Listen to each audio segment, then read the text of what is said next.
who represents Danbury, a portion of Bethel, New Fairfield, and Sherman. And we're here tonight so that we can talk a little bit about the financial challenges of our state. I specifically wanted to share with you some of the concerns that I've heard about the proposed state budget. As most of you know, on April 6th at Broadview Middle School at 7 o'clock, Governor Malloy will be visiting Danbury to present his budget to the community. And so I would ask that those of you that are available come and hear Governor Malloy's proposal, his budget, and he'll give you an opportunity for some questions and answers after his presentation. Now, you've probably read a lot about the budget, so we are going to cover some of the specifics, but it's more of a global discussion. And I'm going to ask that you hold your questions until we get through a fairly brief presentation. And then when you have a question, we'll ask you to just come up front if you don't mind, so that everyone can hear you, and use the microphone to ask your question. And then I will do my best to address your concern.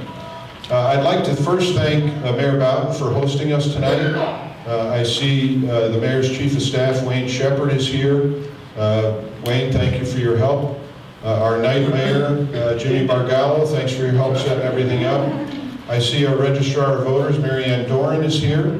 The President of our City Council, Joe Cabo, is here. Thank you, Joe, for being here. My beautiful life partner is here. We have to introduce my dear wife, Alicia, who's very seldom with me on the political roadshow, but it's close to home, so we got her to come out tonight. I also see a number of members of the Common Council, Shane Eggershath, Mary Teicholz. Who am I missing? Thank you. Don't have my glasses on. Phil Curran and Don Taylor. Thank you. Thank you, President Joe. And I said hello to all of you. So, once again, I want to thank you all for being here.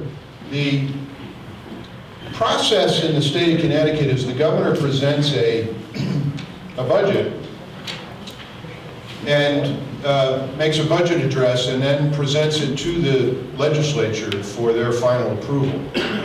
So the governor's budget is a proposal.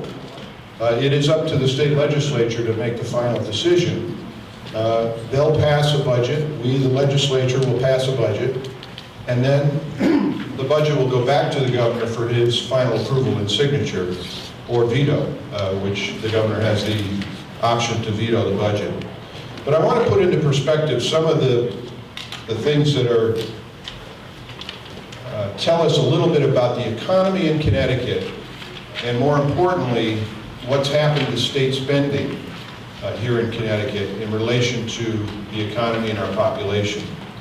If you look at this slide, and I hope you can all see it, this technology is great now. We didn't have this when I was in City Hall, but this screen shows a graph of state government, in my estimation, has grown too large. And we look at 1987 as the starting point, which, as you may recall, is just a few years before the Connecticut state income tax came into being.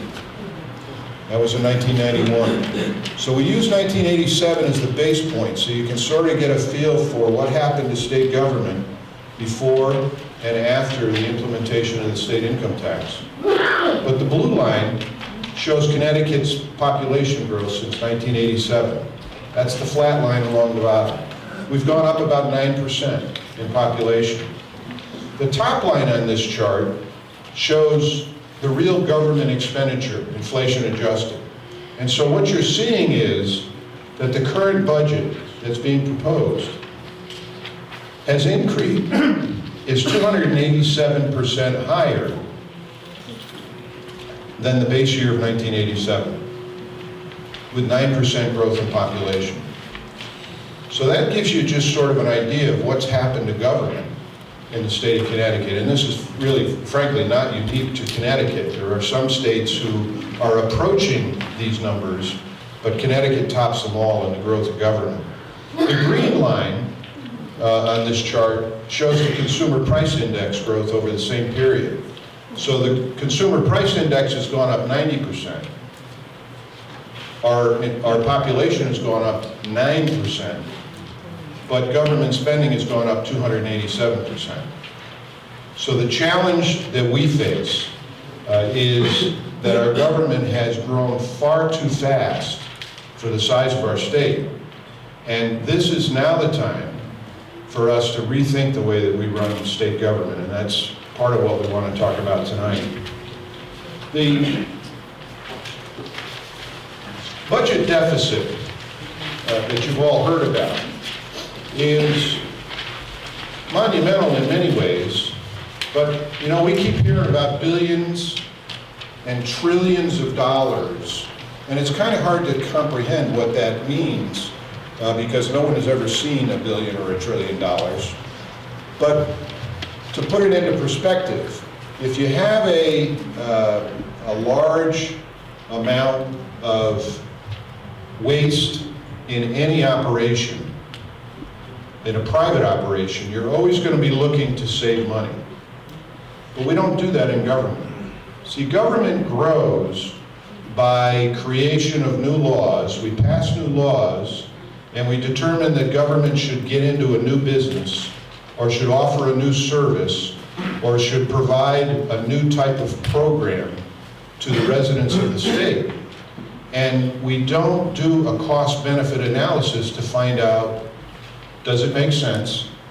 Can we do it cheaper without state employees and let the private sector do the work for us? Or do we look at what is the ultimate cost over a long period of time? So the decisions that are made in state government often are far too short-sighted. When you make a decision for a major purchase, you're always going to be looking for what will it cost me a couple of years down the road.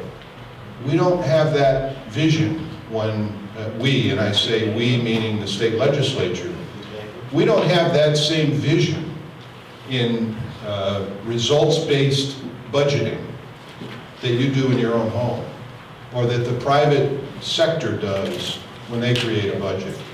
So that helps put into perspective, how did we get these budget deficits?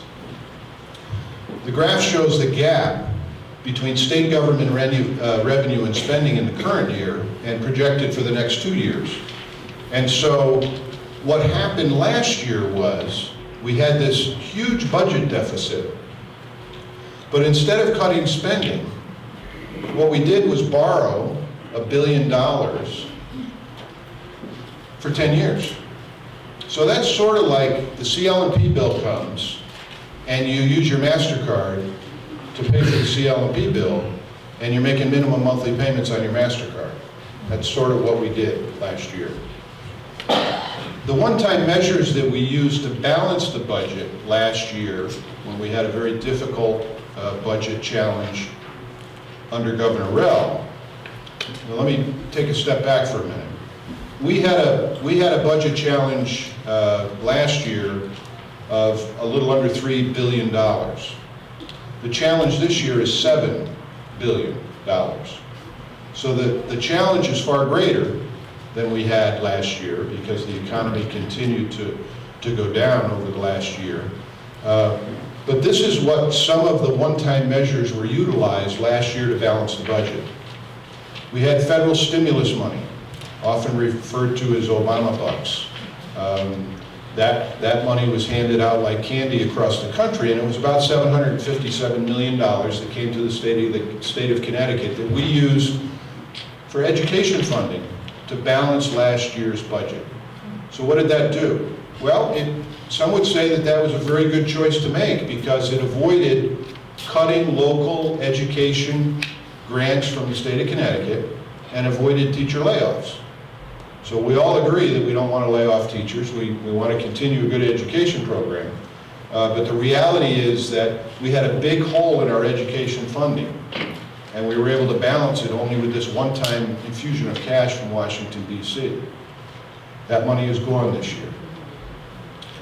We also sweeped all the accounts. Now, what we mean by a sweep is that we went into all of the accounts, and Mayor Boughton does this in City Hall too. He'll put on a spending freeze sometimes 3, 4, 5 months before the end of the fiscal year and say to the department head, sorry, you may not have spent any more of your money in that particular account, and grab the money, we call it a sweep in state government, and said, you didn't spend it yet, we're taking it back.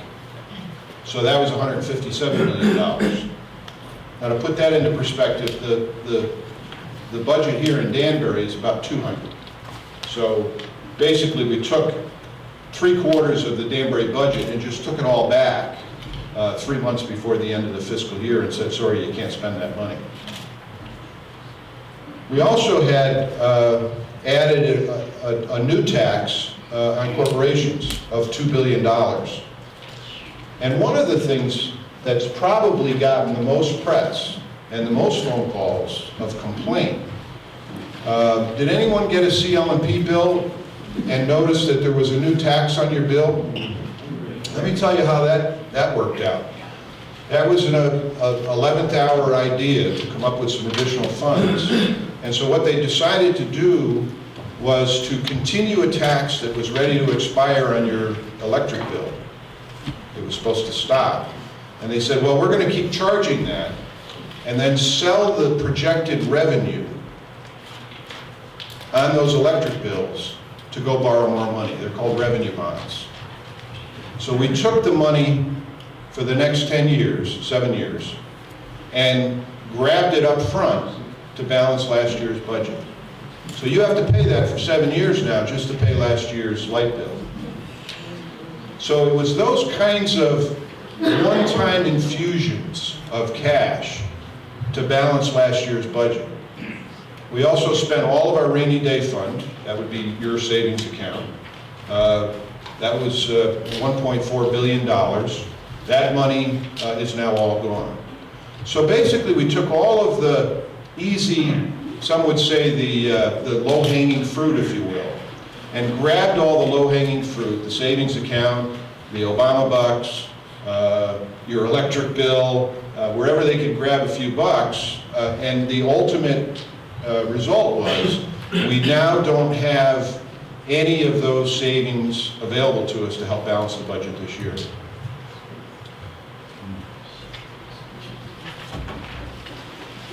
Give you an idea, where does the money come from as far as revenue? Well, most people are a little surprised when they see this pie chart, but 33% comes from personal income taxes, 20% comes from the federal government, and only 16% comes from sales taxes. And then, of course, all those other smaller pieces of the pie are business taxes, gambling. We bring in a lot of money in gambling in the state of Connecticut, $739 million.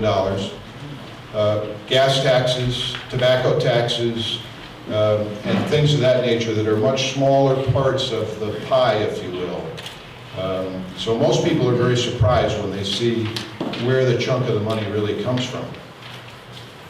The top 10% of income tax filers in Connecticut, the top 10%, pay 59% of the income tax. Now you'd be very surprised to see where that 10% falls. They're not mega millionaires at 10%. The mega millionaires are the top 1%. But in this area of Connecticut, a good portion of families with 2 children owning their own home with 2 cars fall into the top 10% bracket. So that's in little old Danbury. You would think that's all Greenwich taxpayers. It's not. It's the upper middle class right here in our backyard. The bottom 40% by earnings of income tax filers in the state of Connecticut pay 1% of the income tax. So when you hear the comment sometimes that we have to tax our way out of this and that we have to look to the ultra wealthy to pay the tab, those numbers already tell us that's what's going on now. It's already happening. So if you want to pile on a little bit more to the upper 1%, our concern, my concern is, well, first of all, there aren't too many 1%ers in Danbury. We do have some, but there aren't too many 1%ers in Danbury. But the problem with a top 1% earner who's making a lot of money is that they generally have more than one home. And they can easily change their domicile, their official residence, to another state without an income tax.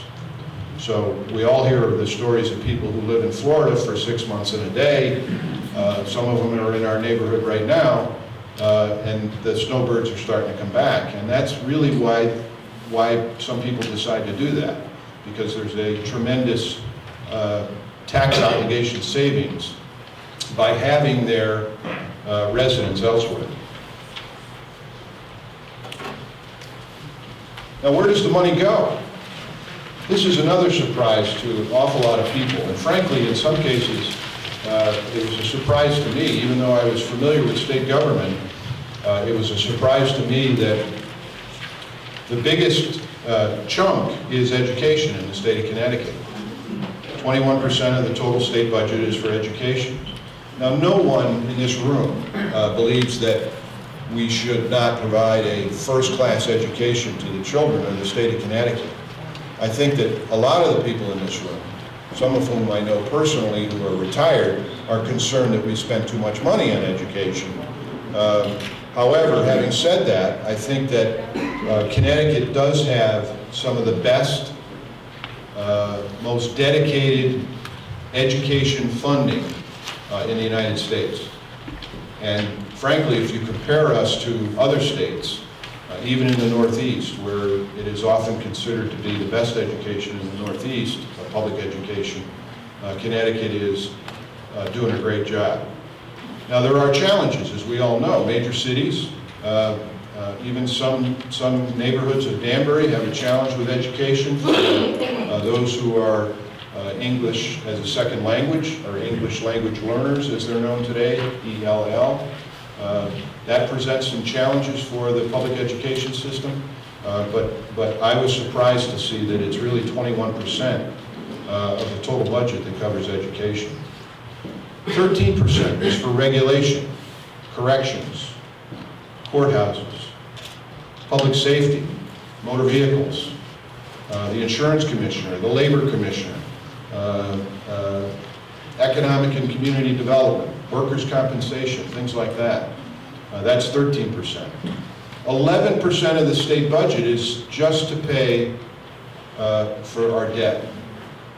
Now, Connecticut has one of the highest per capita, that's by per person population, that's what we mean by per capita, the highest state debt in the country. So that means that for a small state, we're borrowing tons and tons of money. One of the highest, I'm sorry. We're borrowing tons and tons of money. And we've reached a point where the bond investment services that rate the bonds, A, B, C, whatever the risk of a bond is, the rating agencies like Moody's have said, Connecticut, you got to stop those one-time gimmicks like you did last year. And you have to stop borrowing so much money because you're right up to here in debt now. So the challenge we face is that we already are paying 11% of our total budget in paying back existing debt. And one of the ways that the governor wants to approach the current budget process is to continue borrowing lots of money. And I fear that we're going to have to slow down that borrowing for the foreseeable future until we can play catch up a little bit on the debt outstanding now. State employee and retiree benefits is 11%. That's not salaries. That's pension and health care. Is 11% of the total budget. The salaries are built into each of the department line items, but just the benefit package is 11%. Health and hospitals, 9%. Nursing homes, 6%. So it's about 15% of our budget is the health care of our population. who are getting state services and state payment, not under insurance, private insurance. Conservation and development, that's environmental protection, agriculture, culture and tourism is 6%. Now here's, for clarification, the state employees' pay is part of nearly every category on the chart, but when you add up together all of the benefits in the budget and their salaries, it's about 28% of the budget. So the biggest chunk of the budget is people in all of the different departments. And so that's why the governor's proposal is asking for state employees to give back so much money, because that's the biggest chunk in the pie. We'll get to that proposal that he has in a minute. Here's one of the challenges that we face in Connecticut is the high cost of living and doing business here. And I do see some business people here that have complained a time or two to me about many of the challenges of doing business here, either the regulations of state government or the burdensome taxes and fees and permit costs of state government. But this sort of puts that into perspective. The nation's highest total state and local taxes is here in Connecticut. That's $7,007 per person. Now that's per capita, that's per person. So that means everyone who's 90 years old and everyone who's 9 months old is $7,007, the highest in the country. The second highest in the country of unfunded pension liability, which means that we in the state of Connecticut have promised pension benefits to our state employees, but we have failed to put the money aside to pay for it. That's $4,500 per person in the state of Connecticut that we still owe. We're the fourth highest state debt at $7,882 per person in the state of Connecticut. 45 states in America have fewer health insurance mandates. So what's a health insurance mandate? Every year at the state capitol, we have proposals to force private insurance carriers to add a new type of coverage. And frankly, we would like to be able to say yes to all of them, because all of those ideas have come forth from constituents who have felt a challenge where they needed the support of healthcare, and their carrier, their health insurance company, didn't cover that particular health problem. So what we mean by health mandates is that it's forcing those insurance companies to cover a new item that they haven't previously covered as part of the policy. It's easy to vote yes for those things. It's harder to take a stand and say, no, we can't. Now, I'll tell you that I have voted for one of those big mandates, and that was for autism coverage, because I had an overwhelming lobbying effort from residents in my district here in these 4 towns, from the autism community, who said you have to give us better coverage, and I voted yes for it. In the same year, I voted no for 3 other healthcare coverage mandates. So those are very tough decisions that have to be made. And Connecticut is already the most generous in the requirements of health insurance coverage. And that means our health insurance is more expensive. That means the cost of doing business in Connecticut is equally more expensive. We're the second highest state in America for gas taxes, and those are being proposed to go higher. I believe that's going to come very close to making us the highest in the country, if the proposal that's on the table now is approved. We're the 5th highest cost of doing business, according to the Milken Institute. And I've heard some business people in particular industries tell me that we're the highest cost, depending upon what type of specific things they need. And last but not least, we're the 2nd highest for electricity cost. The only higher one is Hawaii. So those are just a few of the examples of the challenges we face in the high cost of doing business in Connecticut.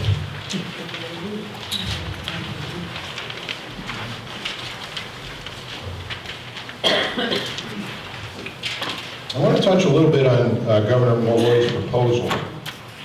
And in this venue, in this short meeting, it's difficult to go through an entire budget, but I want to touch on some of the high points. Now, I will tell you that there are some ideas in his budget that I am absolutely positively in agreement on.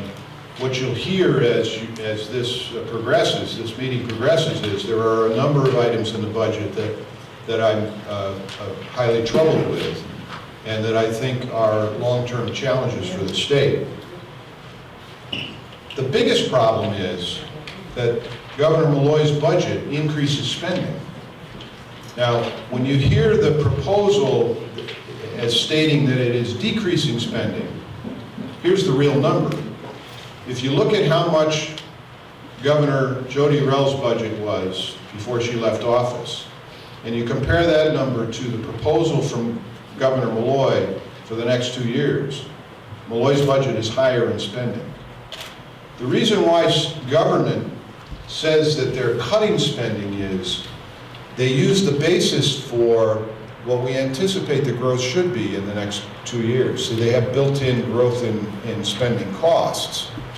And they say, well, we're cutting from what the growth should be, not what it really was. So for instance, in our home budgets, if you spend $10,000 on your total living expenses for an entire year, and you know that this year you can only have $9,000 to spend, you spend $9,000. Government doesn't do it that way. Government says it was $10,000 this year and it's got to be $11,200 next year. And if we're going to cut, we cut from $11,200, we don't cut from $10,000. So the bottom line is that this budget does have more spending. This budget proposal has more spending than last year. I mentioned briefly the budget gap and what makes up the proposal to deal with the burdensome budget gap of roughly $7 billion over the next 2 years. Now, the biggest part of the budget gap fix is the governor is proposing that state employees give up $2 billion in their current contracts so that we can help balance the budget. Let me put that in perspective. We have about 46,000 state employees. So if you take $2 billion and divide it by 46,000, you've got a little under $22,000 per year for 2 years. So it's a little under $44,000 that Governor Malloy is saying to state employees, that's what you have to give back to us to help us balance the budget. Well, is there anybody in this room that thinks that anybody's going to want to give up $22,000, especially if you already have a contract that doesn't expire for a while? That's going to be a big challenge to reach that. And in defense of the state employees, the rank and file state employees that I've spoken to, and I must tell you, I've spoken to many rank and file state employees who live in my neighborhood. The ones that I've spoken to have said, we get it, we understand we have to try and do something, we get it. It's the negotiators from the unions that are folding their arms and saying, can't do it. Department of Corrections said last week at a meeting, don't give them anything. They don't have to, they have a contract. So there's a big cavern here. There's a big divide between the governor saying we need $2 billion and the unions who really are holding the cards in this. Now, if you've got, if you look at the big picture, he's saying that, the governor is saying that 30% of this fix in the budget has to come from the employees. But I would submit to you that if we used 2 years ago as the example, when Governor Rell had to negotiate givebacks from state employees, they have 17 bargaining units in state government, and 3 or 4 of them refused to participate in the giveback negotiations. So 14, I think it was, out of 17 agreed to take furloughs, pay some more money in their copay, things like that. and it gave us about $600 million. But to get that deal, to get that $600 million, now keep in mind, we need $2 billion from them this year. To get that $600 million, Governor Rell had to give them a guarantee of no layoffs for 2 years. So what happens now if we need $2 billion? So I just want to put in perspective how challenging it is, but more importantly for the state employees who have this big challenge of being asked or dragged to the table, and they're willing to participate. But I submit to you that I think the negotiators for the unions are playing the hardball, and it's going to be very difficult to get to the end game, especially get there and expect $2 billion from state employees. 58% of the fix is from increasing taxes. So what does it mean? Everybody's taxes are going up. It touches everybody because I'm getting phone calls from people who are in retirement, and I'm getting phone calls from the average family with 2 kids whose taxes are also going up. Probably the biggest complaint that I'm getting, and it probably fits this room pretty well, is that you immediately lose the $500 annual tax credit, personal property tax credit on your state income tax. But there are dozens and dozens of other taxes and fees that are being proposed to be increased. And I think everyone in this room realizes, well, you know, a reasonable amount of increase, I suppose, is expected.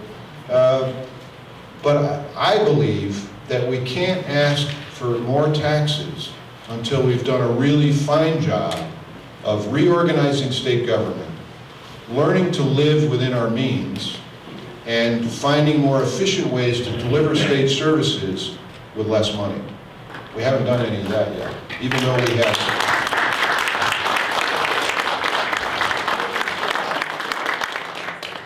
Now, I will tell you that I participated for 18 months on a state agency known as the Commission on Enhancing Agency Outcomes, and we've provided a report to the legislature with lots of ideas of how to restructure state government, and found some really simple ideas in some cases of how to save substantial amounts of money.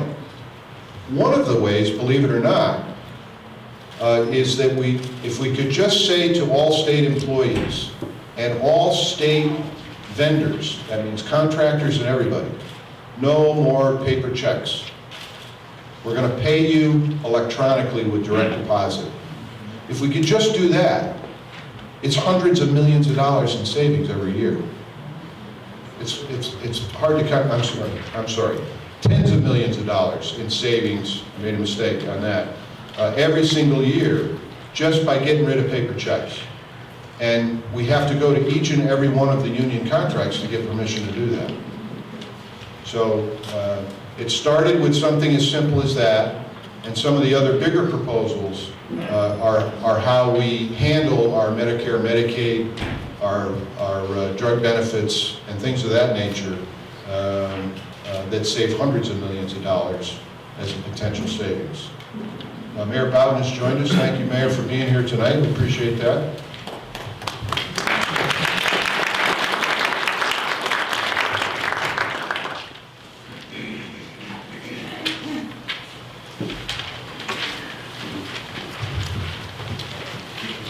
So the next page talks about, and I see that most of you have the handout, talks about the increases in revenue. I'm not going to go through all of these. There are dozens of proposed increases, new taxes. I went to get a haircut, and the gal who cuts my hair said, do they understand that if you're going to start taxing a haircut now, that amount of tax is really going to come out of my pocket, not out of my customers, because I can't raise my fees in this economy. And I understand that. I mean, I understand that 6.35% new sales tax on a haircut is coming right out of the haircutter's earnings, not necessarily out of the customer's earnings, because they're concerned about raising their fee for the haircut. And then there's plenty of sin taxes there, cigarettes and alcohol. But one of the biggest challenges that we face in Danbury is something that was proposed last year and now is back again this year. We were able to kill the idea last year, but they have a hospital tax.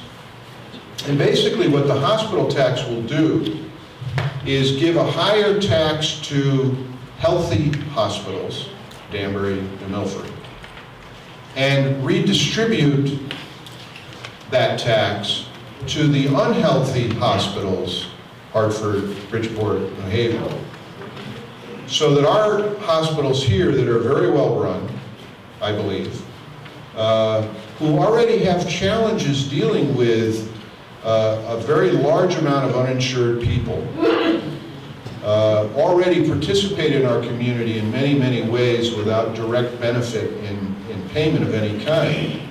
The hospital tax will be a big hit against our local hospitals here in Western Connecticut to the tune of $400 million statewide. So what does it mean? Well, the bottom line here, we haven't gotten all the details back from the New Danbury Western Connecticut Health Systems, but it could mean dozens or perhaps 100 employees at Danbury Hospital, and cutbacks in services, because they're looking at somewhere around $18 million to their bottom line from this tax. The hospitals that are very healthy, primarily in Western Connecticut, are all feeling the pinch from this proposal. So you're probably even going to hear something from your doctor, and you'll hear more about the hospital tax in the coming days. That's a big problem that we were able to kick it aside last year, but I fear that it is going to hit us hard here in Greater Danbury.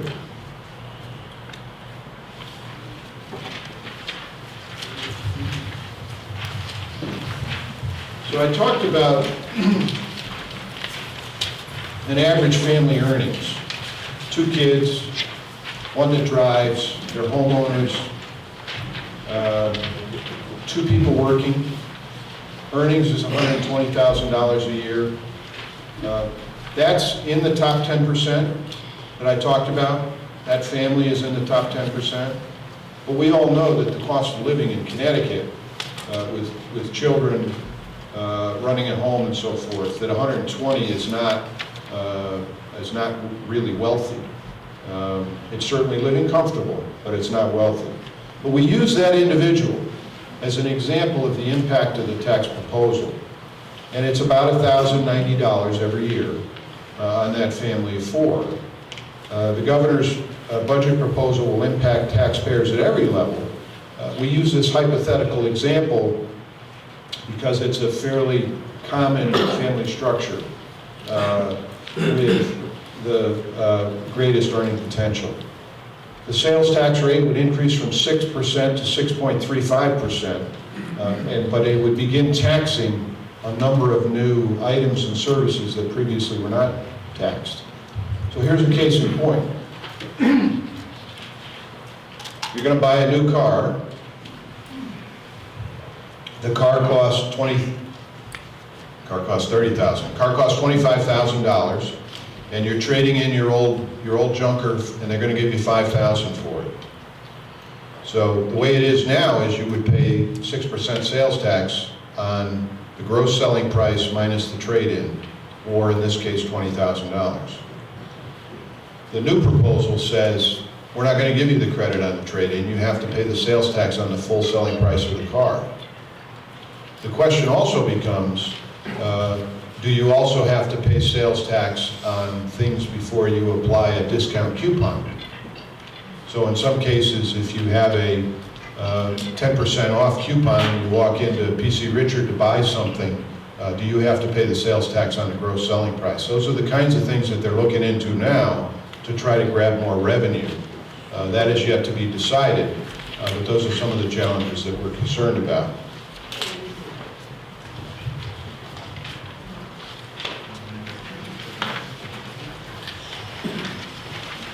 So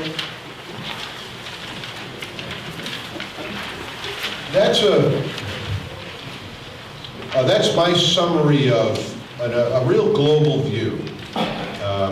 I started my comments by saying that there are a number of good ideas in Governor Malloy's budget. One of the things that Mayor Boughton, I'm sure, is very happy about is they have not, in this proposal from the governor, cut state grants to municipalities. So that helps the chief elected officials of towns that rely on a significant grant from state government to run the schools. That was flat funded, so to speak. At the same time, they are eliminating or proposing elimination of the machine tax credit. So a company like Barton's is given a credit for their machinery in the building, so they don't have to pay property tax on a portion of the equipment in their building. And that was an incentive that was created many, many, many years ago to try to retain manufacturing jobs in the state of Connecticut. So the governor's proposal says, we're not going to pay the municipalities for that tax credit anymore, but they want to leave the tax credit on the books. So what that means is that the mayor has to figure out a way to say to Barton, I can't give you that money anymore. What do I have to do to keep you here? And Barton or any company says, well, we would like to stay, but we don't want to pay more taxes. All they're doing with this proposal is taking the money away from the local municipality, but leaving the ability to provide the tax out there, the tax credit out there. Now the burden becomes local property taxpayers' obligation. So it's just shifting the burden downhill. That I think is pretty much the mayor's point on that. 1.6 million is the hit to the Danbury city budget. And that's a significant amount of money in the big picture of a relatively mid-sized city here in Connecticut. The Republican legislators are in the minority at the state capitol. We have 14 Republican state senators. We have 40, what's the new number? Because we had 2 special elections. We have 41 Republican legislators in the House out of 151. We have proposed over the last 2 years that I've been there alternative budget proposals, both to Governor Rell's budget and we're preparing a final budget proposal for Governor Malloy's budget. And it talks about some pretty significant changes in the way state government operates. Now, I'm only going to touch on it very briefly. It's available online. I hope you'll read it. In fact, there may even be hard copies. Peggy, there's hard copies of our proposal, known as the Common Sense Commitment to Connecticut. We're basically saying don't spend any more money than you bring in. It's sort of a novel idea for government, but in this economy, we have to do it that way. Borrow only the amount of money that you can afford to pay back. And I submit to you right now, when we're spending 11% of our total budget on paying back current debt, that we really can't afford to borrow any money right now. So we have to sit tight and wait until this economy improves before we can continue to borrow more money. If it's not broken, don't fix it, but if it's not working, get rid of it. What does that mean? Well, listen, state government operates very well in a lot of ways. I must admit that I am always surprised. Every day I meet a new state employee or I interact in a new way with someone who's providing services on the front line. We do a lot of things really well. The problem is that we do a lot of things that private enterprise does far better than state government can ever dream of doing. And we have to get out of the business of being in the business of private business when they can do it much better. And I will tell you that one of the examples of that is ability beyond disability. former Daytar organization, which has group homes in the greater Danbury area and across the state of Connecticut. They know how to run a group home for 41% of the cost it takes state government to run the same operation. 41%. So if that can be done in that kind of business, that's frontline social services, that's the safety net, that's the important things that state government should be doing and can be doing, but they can't do it better than a private enterprise can do it. I submit that we need to get out of that business in state government and let the private sector, the private nonprofit organizations who are dozens in our own community that can provide those kind of services far better, far more efficient, and for a lot less money. We need to get out of the way and let them do it. Sometimes you hear politicians talk about creating jobs. Government doesn't create jobs. People do. People in this room, business people in this room create jobs. So if government can get out of the way of business and let them do their thing, let them use their entrepreneurial spirit and stay out of the way, that's how we create jobs. If you look at what's happened in the state of Connecticut's government since 1987, you'll see that the biggest increase in jobs in the state of Connecticut since the state income tax was created, the sector of the economy that has created more jobs in the state of Connecticut is government.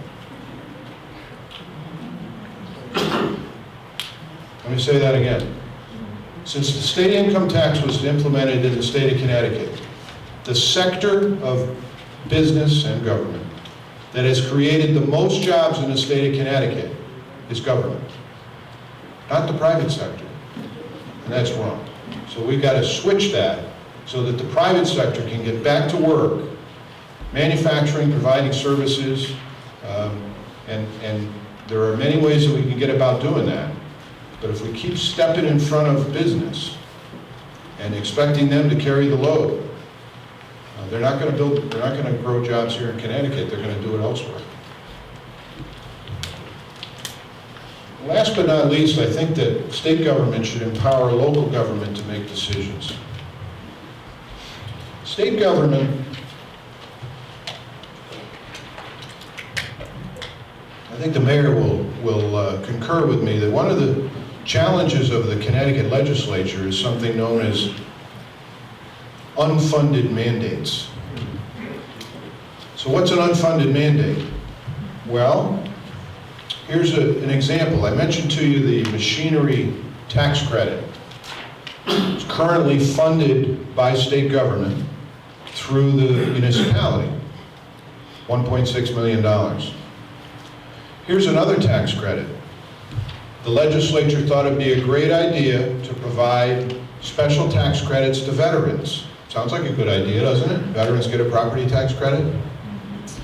It's optional. So it requires the local municipality to create and provide the tax credit. So all state government did was come up with this really neat idea, not put any money behind it, and then require the local government and the local property taxpayers to fund the tax credit. Now, no one's going to argue that a veteran's tax credit isn't a good idea, but the point I'm making is, let state government make the decisions. Stop rolling down unfunded mandates like that and get out of the way. There are several other examples. Certainly, collective bargaining is something that's not going to go away. I think it's important that employees have the right to bargain. But some of the things that happen now, known as binding arbitration, is not conducive to allowing a local municipality to survive any argument with an employee union. And so some people would suggest that binding arbitration has to be revisited. That binding arbitration is costing local taxpayers, in some cases, some estimates, 10% of the total tax bill is coming out of binding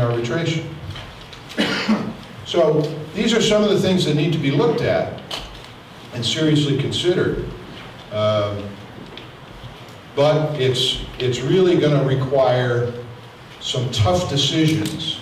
And what we'll find out over the next month or so is how willing is our legislature, who is run by the Democratic majority, and our governor, who is the boss of the Democratic Party in Connecticut now, are they willing to step up to the plate to make some of these tough decisions that really have to be made? I think we're all hoping and praying. We are all hoping and praying that the right decisions will be made, that reasonable people will agree to disagree on certain issues. But when it comes to the end of the line, and we have to find a way to fund state government and assist local governments, we have to find ways to do it efficiently, without burdensome regulation, and we have to get out of the way of business so that business can help jumpstart this economy. Thank you.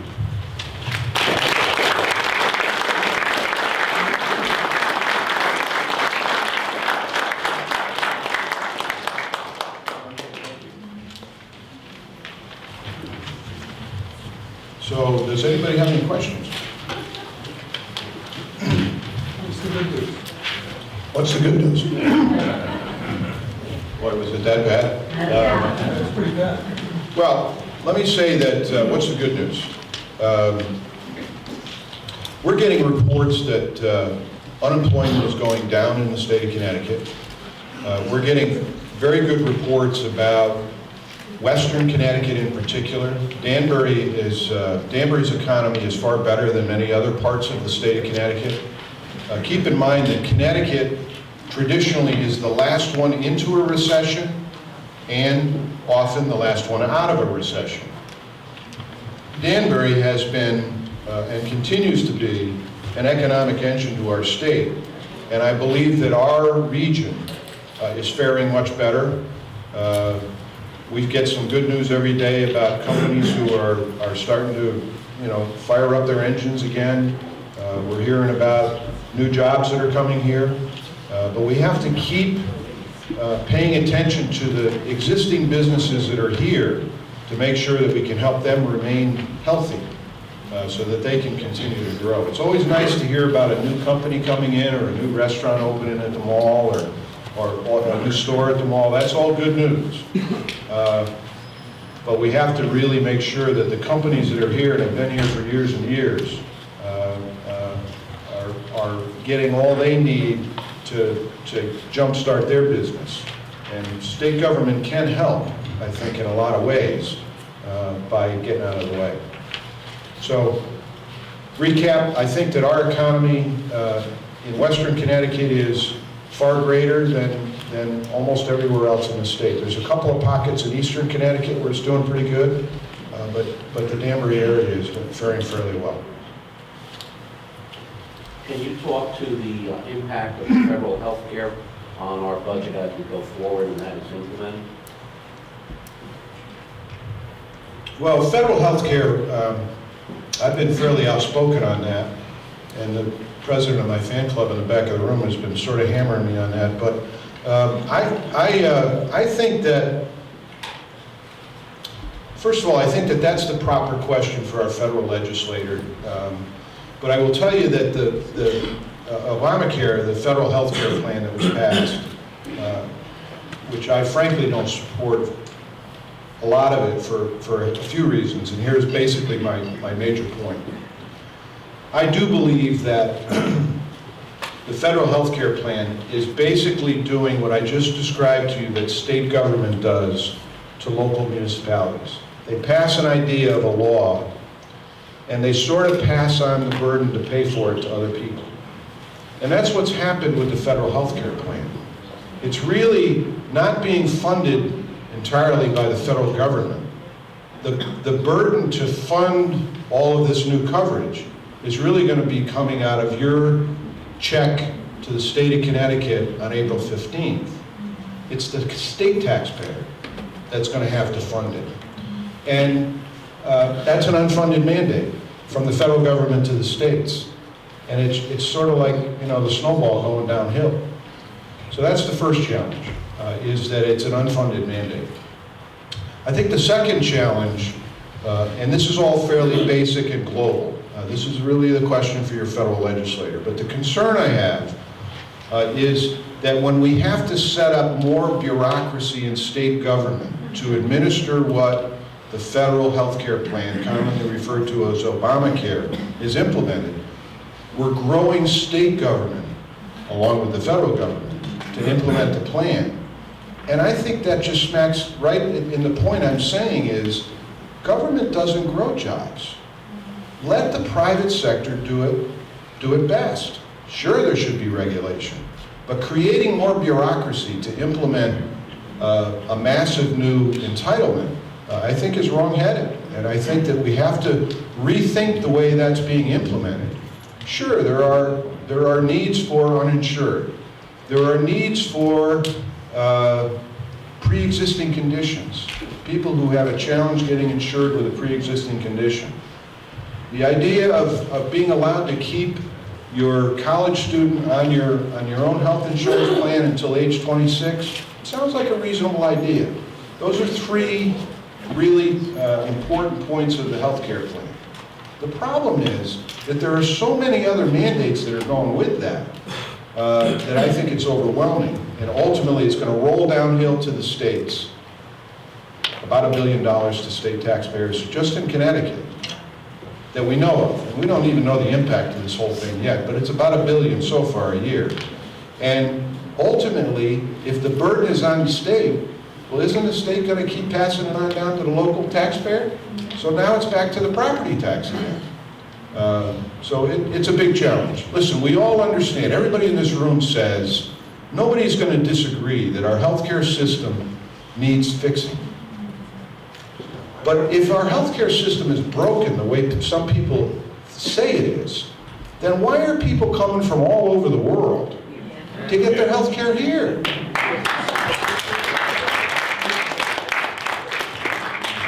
My cousin lives in Canada, born and raised in Danbury, now lives in Canada, and is constantly telling me that this proposed healthcare plan, which mirrors the Canadian plan in many ways, is a really bad idea. So he lives there and he knows it. And by the way, he's also stood in line for elective surgery, elective orthopedic surgery, and has stood in line for a very long time, and is considering trying to save up enough money to come here and pay cash for it. And that happens all the time.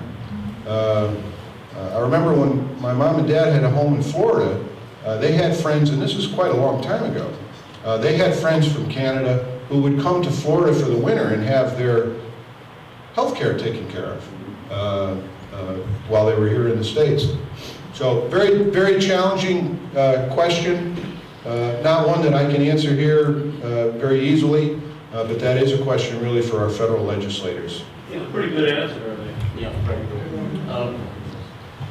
Michael, what's the status on the proposal? I read out that they were going to remand some of the sales tax revenue from, because in Danbury we sent so much sales tax revenue to the state and we get so little back. There was a proposal to remand a portion of that back to the, our local area. Right. Good question.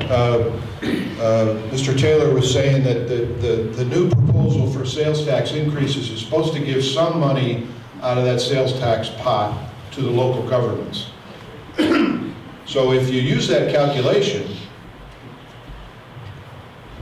the Danbury Fair Mall is the largest enclosed mall in all of New England. Between the Danbury Fair Mall and the car dealers in the greater Danbury area, we are an economic engine to the sales tax pot every year. Lots of the big percentage of the sales tax comes out of Danbury. The challenge is that the companies who have a store at the mall may not report by store where their sales are when they make their tax payment, their sales tax payment, or remit the sales taxes to the state government. So for instance, several of the stores in the mall also have a store at Blueback Square or at the West Farms Mall in West Hartford. That's where they're reporting. So all of the millions of dollars in sales in the Danbury store are being reported out of the Hartford store, which is skewing the numbers. They haven't figured that out yet. There is a way to figure it out, but they haven't figured it out yet. So very good question. That's going to mean a lot. This 30% concession that's anticipated from the unions, I tend to agree with what you said earlier, that if we take the actual dollars, it's an unrealistic expectation to get 30% from the unions. What action is currently forecast in the event that the unions do not agree to contribute? That's a reasonable question that we don't have an answer to. That's between Governor Malloy. That's a good question for the governor on April 6th. He is in negotiations with his, the governor's negotiators are working with the unions now. There was a statement on Friday by Governor Malloy after the corrections union spokesperson said no givebacks. He was just a spokesperson. If you talk to the union people that are on the front line, they won't say that, but the union spokesperson for the corrections officer said no givebacks. And the Governor Malloy's response to that was, it's going to get nasty and ugly if they don't. So that's all we know. You can imagine what nasty and ugly is, but How do we define if you add up the that? numbers, it's big layoffs. And the problem with state employee layoffs is, it's not like a private enterprise that has a layoff. You know, a private enterprise has a layoff, they agree to pay you for 3, 4, 6 months, whatever they agree to do, and then you go on unemployment. A state employee layoff basically takes about 18 months, because we have to keep paying benefits and so forth for a period of time based upon current contracts. So layoff is not instantaneous. You don't realize the savings for layoffs until the next fiscal year at best. Back on page 5 of the thing that we went through here, you inadvertently skipped over a point that said voted least business-friendly legislature by Expansion Magazine, Management Magazine.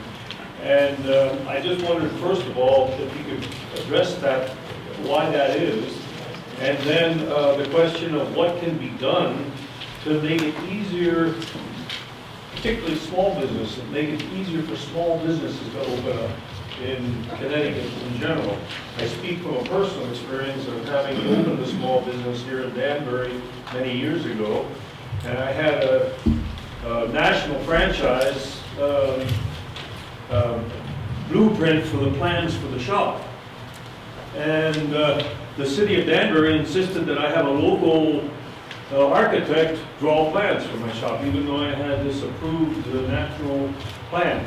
Well, I turned my plans over to the architect, and he handed me plans back a couple of weeks later. They were identical, but he drew them. But every point about the plan was identical to the one I had from the national franchise.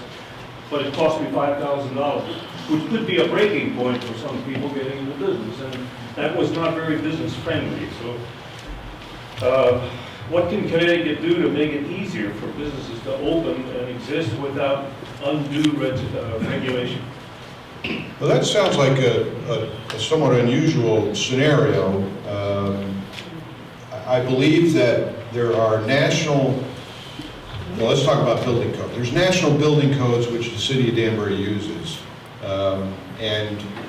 In many cases, in a complicated drawing, for instance, on a local project, I can't come in with a scribbled piece of paper and say this is what it is. Well, this was not. This Right. was I understand. Yeah, it was a layout for a shop in a strip mall, Right. and that's all it was. And the plans I got back were identical to the one I handed you.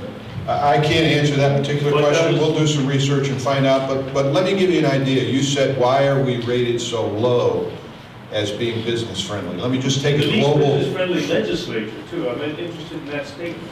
Okay. Let me just address that question, because I can't answer the Yeah, sure. specifics, so we'll find out for you why that is. There's a proposal in the state legislature this year that has been proposed many times before. I believe somewhere between 4 and 6 times before, for guaranteed sick days, including part-timers.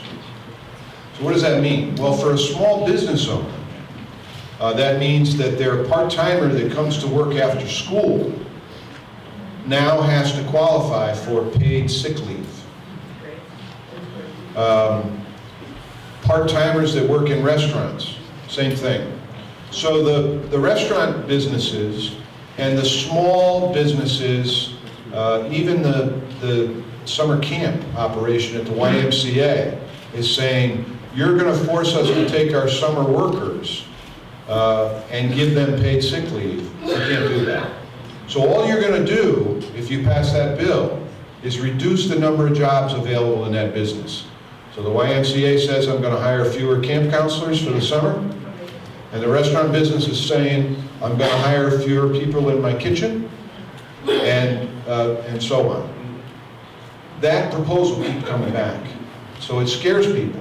That's what they're talking about by least business friendly, are those kinds of proposals. Now I use that one because it's fresh in our mind. That's one that's prominent. And there's a lot of support for that bill. There are some people in this room that probably think, well, yeah, that's probably a good idea. You should have paid sick days. But we don't often think about what's the impact on the economy when we make those decisions. And that's what I said in the very beginning of my presentation, is that our legislature has to do a far better job of being visionary and understanding that the decision you make today will impact us for years to come. And a decision like that will negatively impact small business across the state of Connecticut for years to come. Yes, sir. Just a question. What you portray is very compelling. It's obvious to a normal person that the state spending is out of control, that it's grown far too rapidly, and it doesn't appear that there's really a view in the short term that it's going to change. What is it that we can do that's going to change this? Vote. I vote all the time. Everybody in here, I'm sure, votes, but we vote in Danbury. We vote for you. Thank you.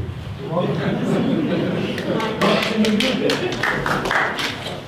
Well, I think you raise a good point, that there are, thank you. We have a handout for you on the way out that gives you the contact names for people to talk to. Okay.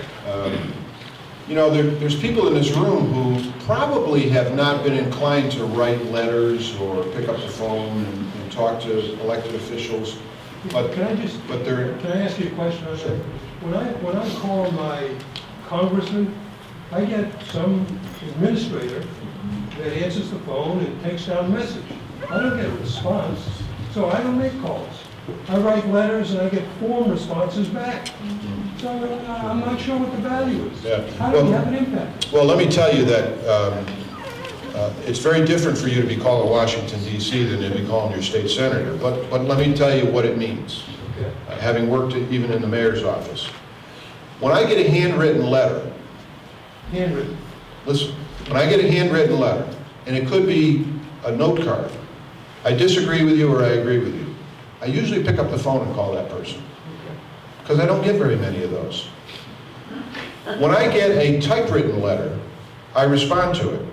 Thanks to Kelly Fournier, who's here tonight, my legislative aide. We get a response out to someone. And it's generally not a cookie cutter. We try to read into what it is. At this time of year when we have a legislative session, I get from 300 to 600 emails a day. So an email is less important to me just because of the sheer volume. Now, those of you in this room probably know that I respond to every email myself. Now, I may have a little bit of a cookie cutter response because I'm getting a cookie cutter email. So you can go to a website from AARP today, and AARP has this system where you just put your name and your email in and they send out all these emails, okay? And I know that. I know it's coming from AARP. I know your concern, and I have a response to that. But if it's sort of a handwritten email, I can tell. and I respond. So my point is that we track what people are saying. So your phone call even to Washington, D.C., they're tracking that. They may not be picking up the phone and calling you back because they have so many people to cover, but they know that people are upset or in favor of a particular issue. So we watch that very carefully, even on the local level, even in the mayor's office. If the phone rings off the hook, you want to bet you that the mayor knows what that problem is within minutes. And it's the same with me. If I get a lot of emails on a particular issue, and there were many on the property tax, we're getting a lot of emails now from the realtors because they're talking about increasing the conveyance tax on real estate transactions. Phones ringing off the hook, lots of emails. We know. So don't be discouraged. I mean, don't be discouraged that Joe Lieberman doesn't call you when you call him, but please, don't stop calling. I get frustrated with the cookie cutter responses. And maybe there's nothing you can do about it, and the value is that my issue gets tracked. That's how the value. Yeah. Hi. Hi. I have an issue that I would like to present, even though I did bring it into the mayor's office this morning, and a gentleman said that it was his targeted area. But it really made me think that it's something that is overlooked around the state and around the country, and that's in reference to building codes or shelters. I had the opportunity or the misfortune to visit a shelter or a day program called the Something Day Program on 11th Spring Street. And they were feeding men and women, and obviously a lot of the men and women were unemployed, or some of them had mental issues, etc. No matter what you say to them, no matter what, and I don't say you, but however society views them, I cannot believe that in the country that we live in 2011, and they were probably serving about 30 men and women, that someone could be that comfortable eating in an environment like that. So my thought was, seeing that it's so convenient to have this place open, I challenged the mayor, the city councilor, and the senators to come and eat there for a week. Just sit down inside of the place and eat in that environment for a week and see if you could not find a way to fix it up. And I don't think it's a question of the state sending money, because as I sat there, I said, this is shameful, because I felt like I had stepped back into the story of the Christmas Carol, and you're waiting for Mr. Scrooge to throw out a penny. And when I left, and I was telling the manager that, and he said, some gentlemen that were in there came out to me on the street, and they said, well, I've offered my services to do construction. I'd be willing to come in and fix it up. I know how to do this, but no response. But it just bothers me that you could have a shelter. That means that there's no standard. There cannot be a standard, because people should not be eating in that type of environment. So I'm thinking that individuals, you know, that if you've never attended a shelter, if you've never been unemployed, if you never had to bring your children to a shelter to eat in that type of environment, you have no idea the conditions that these individuals are forced into. So I really believe that to make it realistic, I think you and the mayor and the council should come and sit down and have dinner, because Okay. I personally couldn't eat there. I mean, I've never seen anything like it. And it would only Thank you take for a your couple $100. invitation. And there's a lot of other people who want to ask questions too, but I do want to answer your question.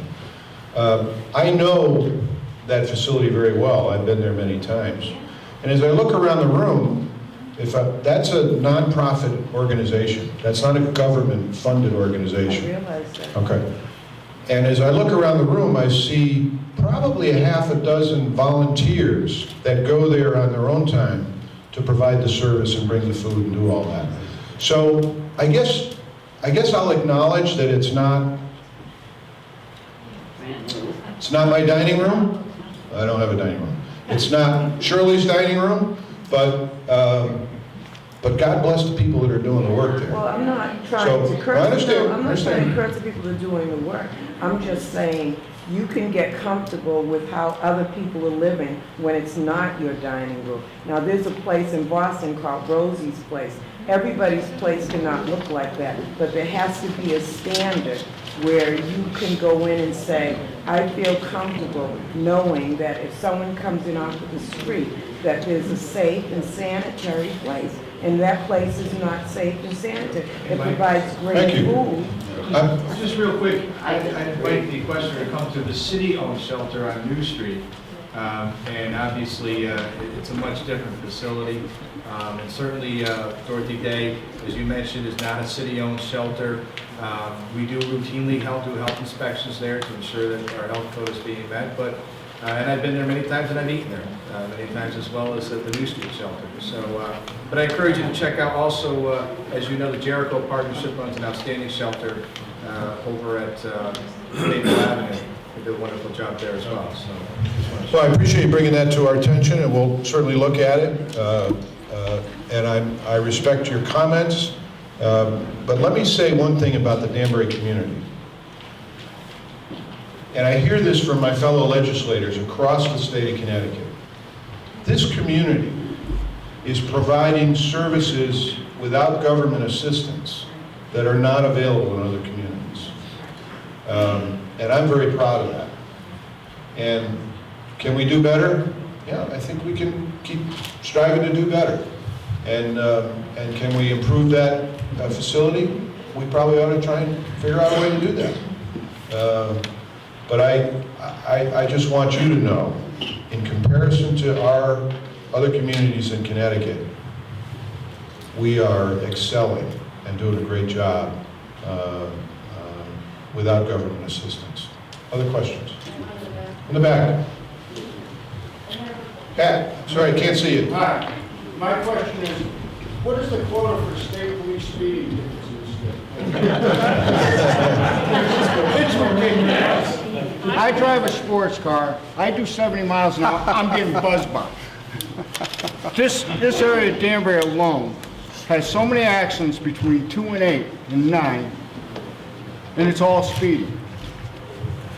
Why don't they up the ante on giving speeding tickets in this state? Open the weigh station, get that running every damn day. You'll raise money that way.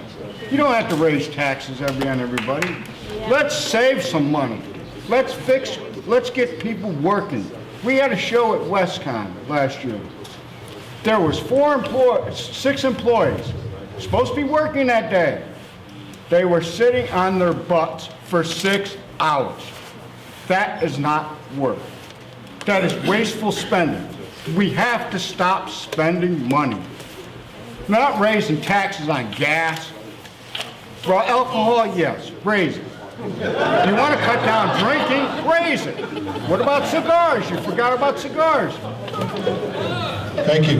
I don't think. Let's save some money. Let's cut. I agree. We're not cutting. We're spending.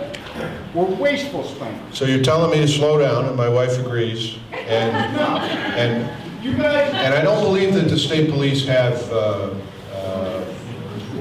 quotas. They should. Danbury police have a new motorcycle unit, And it's very good. and they are going to pay for those motorcycles. So watch yourself around town. And you can't see them either because you just sort of sneak up on them, like I do. I didn't get a ticket. I wasn't speeding, but it scared me when I saw the guy. It like came out of nowhere. You built a bridge on White Street for the college kids to walk across. Right. Like that wouldn't work. Then we put a sign in the middle of the road, must stop for students crossing. That was supposed to eliminate people from walking on the sidewalk, on the bottom. It didn't. It made it worse. That's wasteful spending. I just want to go back to the question the gentleman raised up front a little while ago about the distribution of the sales tax in the state. I understand what you're saying about corporations and they're giving bulk payments to the government, but isn't there a way for our government to go back to these corporations, because they're tracking what are their better selling stores, to go back and say, when you submit these taxes to us, this tax information, can you please break it down by region? And along with that, I want to find out how that enters into the ECS credits for education and what is actively being done in the legislature right now to see that Danbury gets more credits back on the ECS funding. Okay. Two good comments. First one, I thought I said, and maybe I didn't say clear enough, I think we're going to fix that concern about the reporting.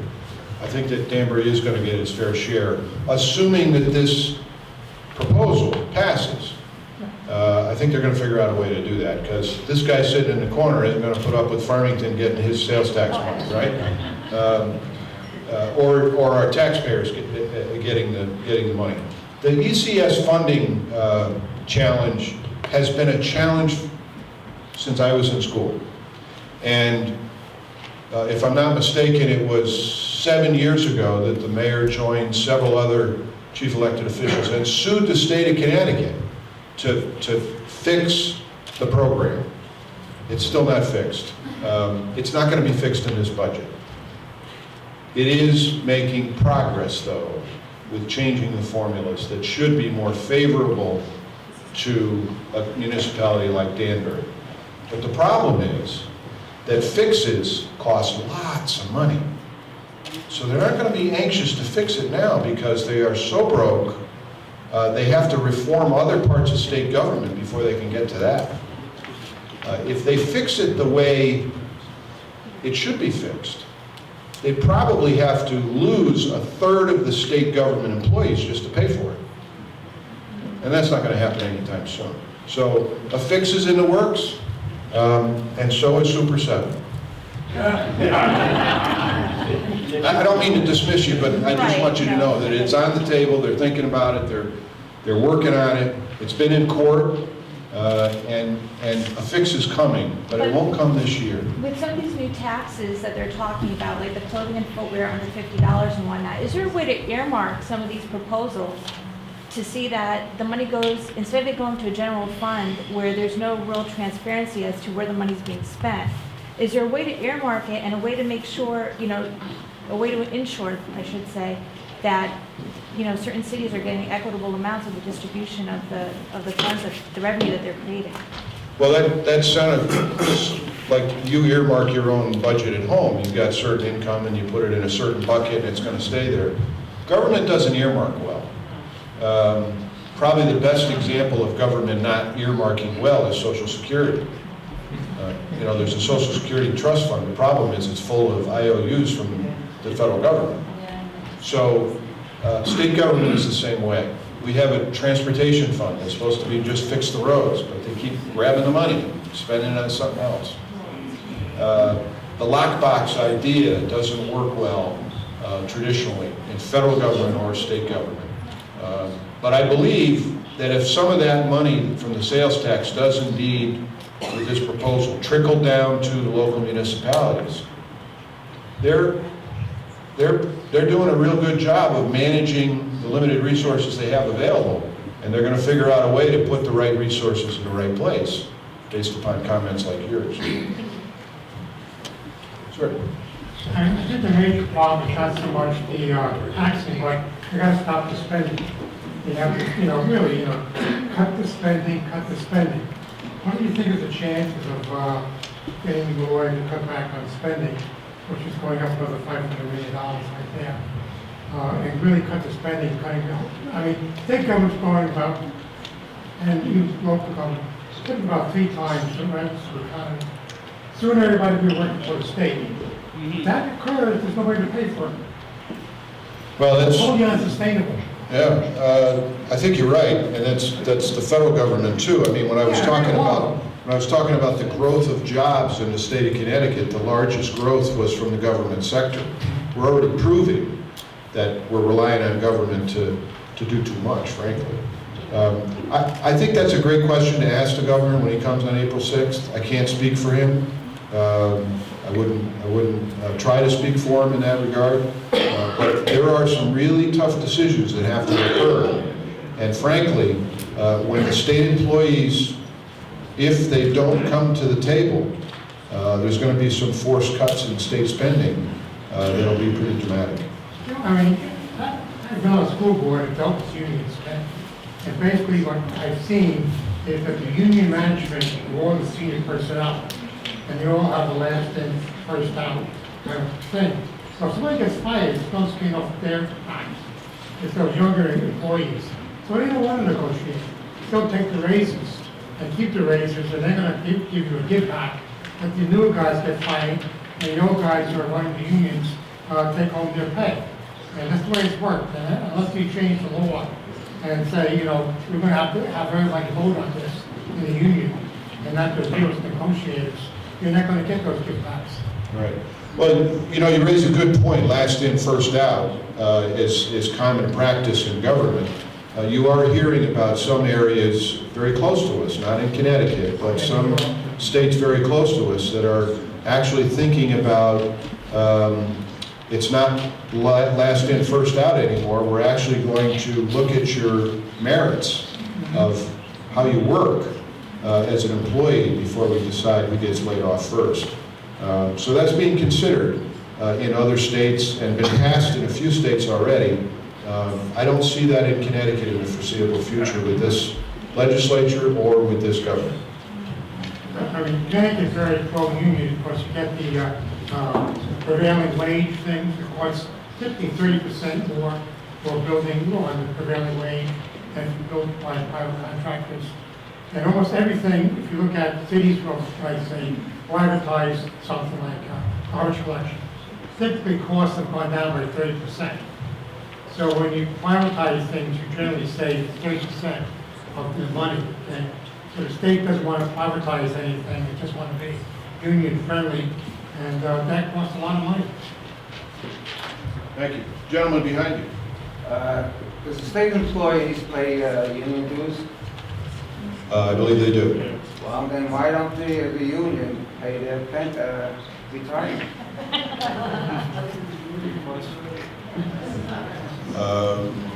That's a reasonable question for the governor. It's part of the collective bargaining process. We have provided benefits based upon our union negotiations over the last many years. I will tell you that each year that a contract comes up, there are efforts to reduce the cost of the union contract. If you look at state employee benefits, for an employee who's retiring today, it's called Tier 1. That's someone who's been there over 25 years. Their pension benefit is about 30% more valuable than an employee who started 10 years ago. So over the years, there are different tiers in the system. Local municipalities have the same thing, where some employees hired before 1968 in the city of Danbury have one level of pension, and the employees that are being hired today have a different level. That's all part of the negotiating process. I don't think we're likely to get to sort of the old-fashioned AFL-CIO benefit package that's paid for by the unions. It essentially is paid for by the government or the private enterprise. But if they pay dues, they should get retirement from that, right? No? Well, that's one way to do it. Frankly, I don't see it happening here. Most unions do get pensions. Yeah, that's true. Government employee unions are very different from private sector unions in the way that they negotiate, because of the rights they have are stronger. The government employee union rights are far stronger than they are for the private sector unions. I know they donate a lot of money to the politicians. Tom. The first point up there, the highest per capita tax. If you were the highest paid person in the country, you said to your boss you could live on that, nobody would believe you. Yet Como and Christie and O'Malley, I think, in Maryland, all get it. But this governor doesn't seem to get it. April 6th, 7 o'clock, Broadview Middle School. Okay, I got to get people who haven't talked yet. Listen. Senator, first of all, thanks for coming and preparing before this inquisition. A relatively easy one. We're broke, we don't have any money, yet I keep hearing that there's a proposal to provide in-state tuition rates for let me be politically correct, undocumented aliens in their colleges? Is that going to fly? Well, it's not a new idea. What Bill was talking about is in the state college system, there is an in-state tuition for a resident of Connecticut and an out-of-state tuition for someone who's not from Connecticut, and they pay more money. Quite a lot more money. And currently this is a federal law, by the way. This was decided by a federal court, so this is not unique to Connecticut. Someone who is an undocumented alien, as you refer to, who doesn't have a green card, has to pay a non-resident tuition because they're not a resident. There is a bill pending, and it passed the Education Committee. Does have a lot of support in our legislature to eliminate that so that those individuals will now qualify as in-state tuition at a lower rate. I frankly don't think that's going to stand up in court. So it could very well pass. Governor Malloy has stated he will sign the bill. I just don't think it's going to stand up in court because the federal court has already ruled on that issue. I think it's going to get thrown out. Yes, sir. Mike, if that did go through, let me give you a hypothetical. A nephew of mine in Massachusetts, 2 terms in Iraq, 1 in Afghanistan, got a Purple Heart. Lives in Massachusetts, wants to go to UConn. Does he pay out of state? Yes. Yes. And you raise a point about the issue of the in-state for a certain population and not for others. The constitutional claim on this, which is decided by a federal judge, would essentially say that someone who lives in Massachusetts then should qualify for in-state rates if someone who's here illegally in the country qualifies for in-state rates. And that's why I just don't think it's going to pass constitutional muster. And it'll be thrown out by a federal judge is what the lawyers are telling me. I'm not a lawyer, but that's what the lawyers are telling me this won't. It may very well pass the legislature and be signed by Governor Malloy. It'll be immediately challenged, and I think it'll just get tied up in court. Behind you. I just wanted to thank you so much for not having to look at a teleprompter to answer your questions like somebody else I know.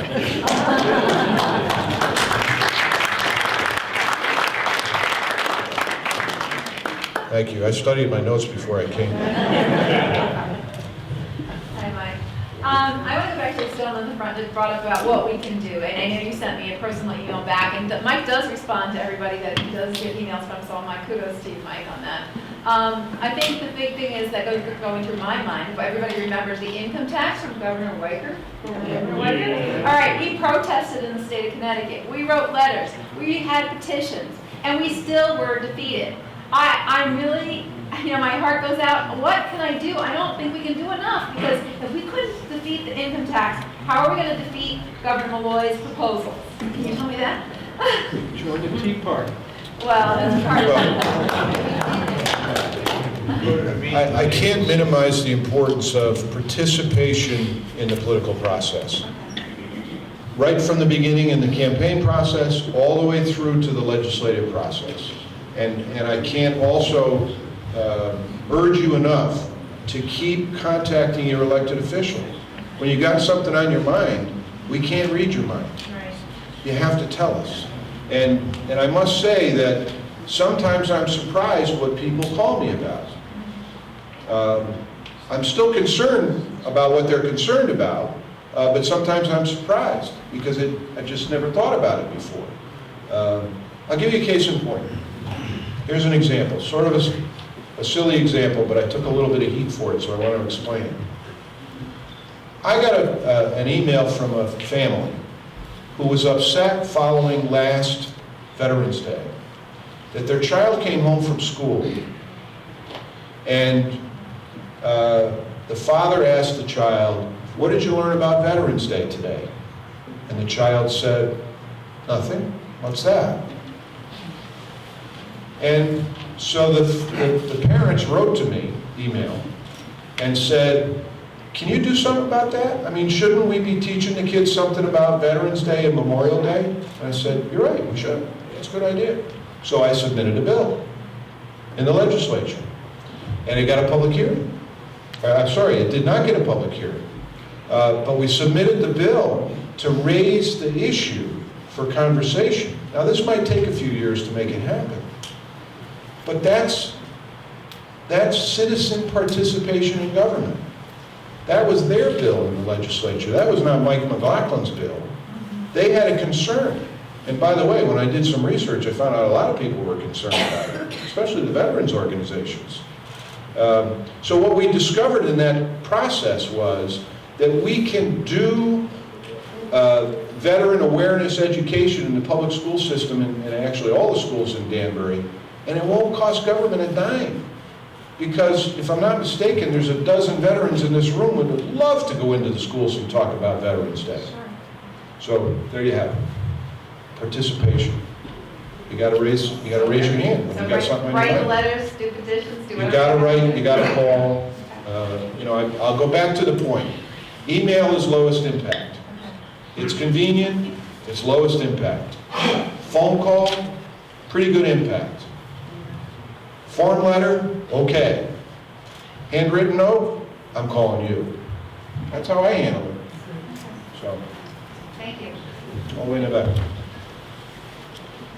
You're talking about reducing costs, Mike, and I've emailed you a couple things, and I'm going to handwrite them from now on, I guess.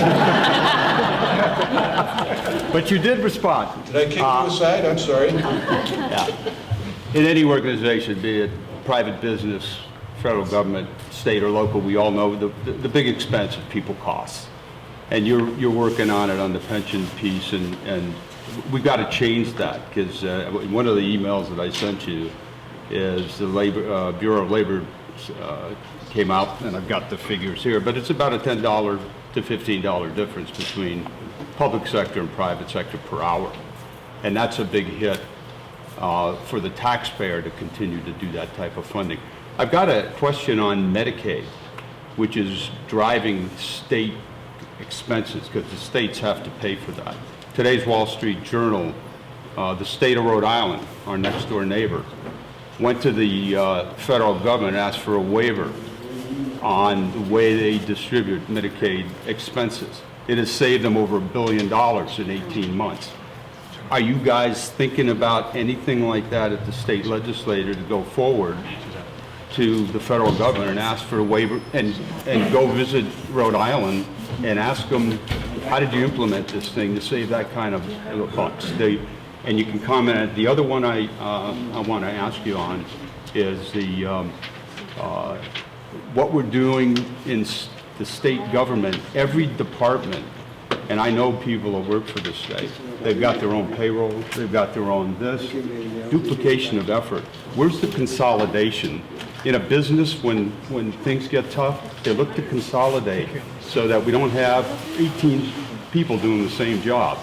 And you bring them together, and you can, get a cost containment on this thing. So those are two things that maybe, can start saving the state some money. If you're working on that, I'd like to hear about that.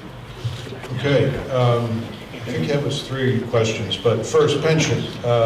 You're right, I did submit a pension reform bill.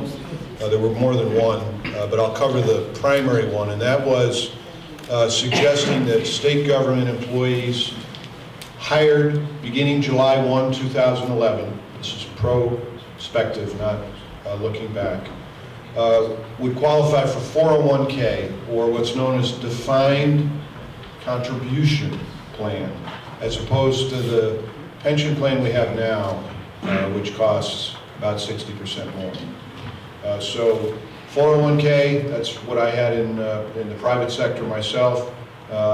Couldn't even get a public hearing. They wouldn't even talk about it. So that's the problem with pension reform in Connecticut. Another bill I put in, just because I was cranky, was to refuse to allow double dipping. We have a Supreme Court judge in the state of Connecticut who is retired, will collect a pension.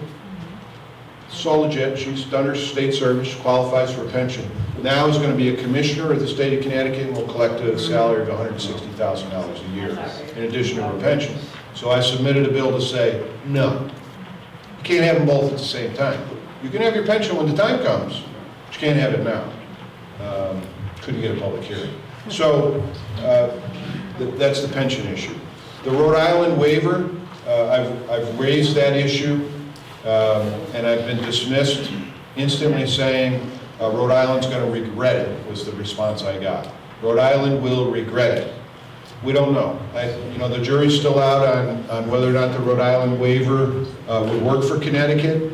When I asked about it, I was given a number of reasons why it wouldn't work here. It's not going to happen here, apparently. Can I just ask who that is that you asked? Is that somebody in the federal government or is that somebody in the state government? No, state government has to be initiated by the governor. Yeah. So that's the governor's office? I asked, yeah, it's going to be initiated there and then ultimately approved perhaps by the legislature because of the tentacles of that decision, but it's got to be initiated in the executive branch. Okay, I'm going to one that hasn't spoken. Thank you, Mike. I'm a person of common sense, and it seems to me like we're asking too much at this time to close the deficit. If you did 25% of what you're asking, perhaps you wouldn't even have to have this meeting. Perhaps your phones wouldn't be ringing. Seems like he's trying to close this gap in 2 years. I don't understand that. Okay, why do you want to put more people on an unemployment line, create problems within the government people who do belong to a union, and create all of this for 2 years? So, from a common sense point, can't we extend this over 4 years or 5 years to not have all this? Well, that's a reasonable question. The problem is that government has to run on annual budgets. In the state of Connecticut, we run on a biennium budget. So this is the year that we have to create a 2-year budget. You're being very reasonable, and it's a common sense, you're right, to try and spread it out. Here's how you could do that. Here's how you could spread it out. You can raise more taxes until we get to where you want to be 4 years from now. Or you borrow money like we did last year to get there. But either way, it's either more taxes or more borrowing to get there because this governor is not cutting spending. But the tolls. Maybe you have to go to tolls. I'm not a toll fan, for a lot of reasons. For a lot of reasons. Sir? You have a question, Senator. What happens if all of a sudden the state gets told it has to increase the percentage of funding in the state pension funds? Right now, where the state fund pensions are funded at what percent? 45. Okay. And we should, by right, shouldn't they really be in the 70% range?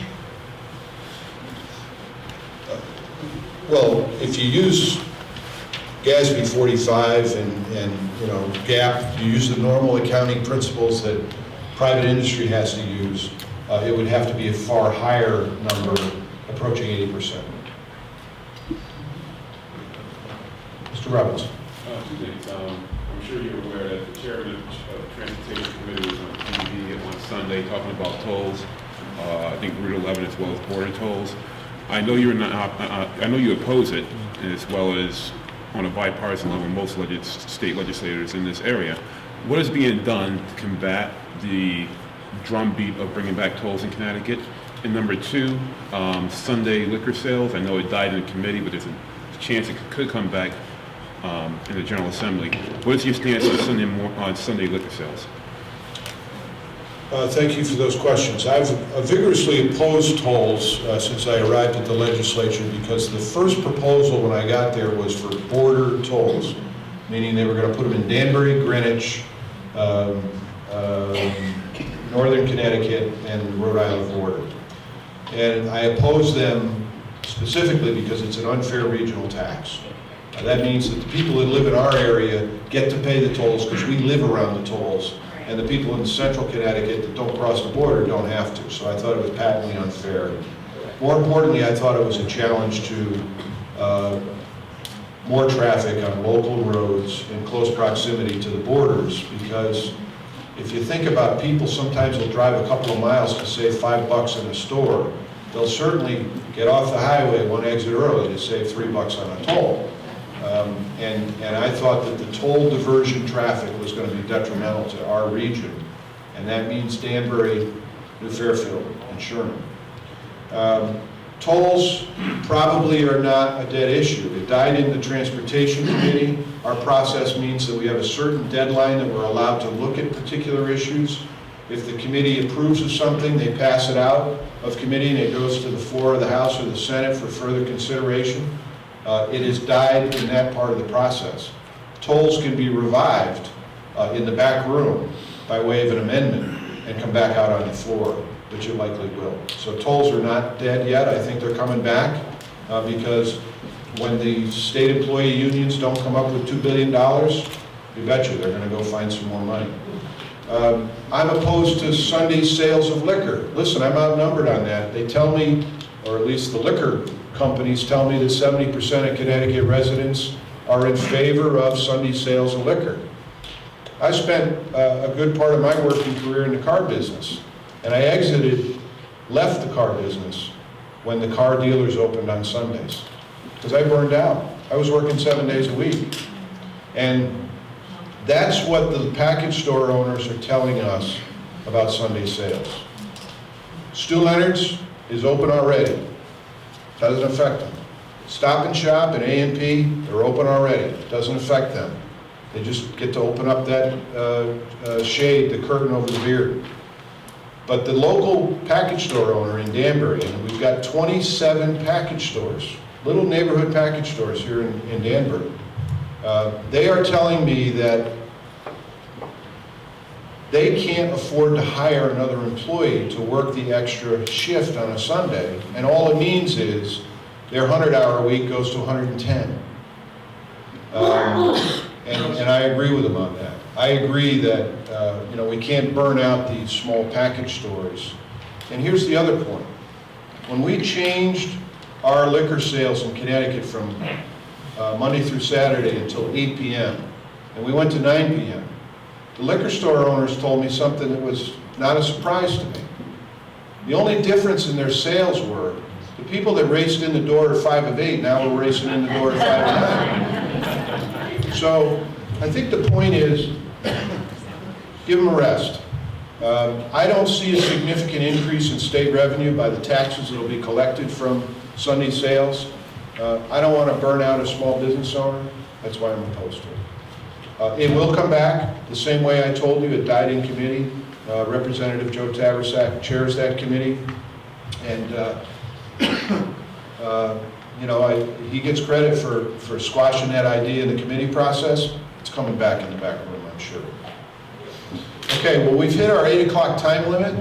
I'm going to stay for a while afterwards. And I welcome you to contact me by phone, email, fax, letter, and what's the best way? Thank you all for coming.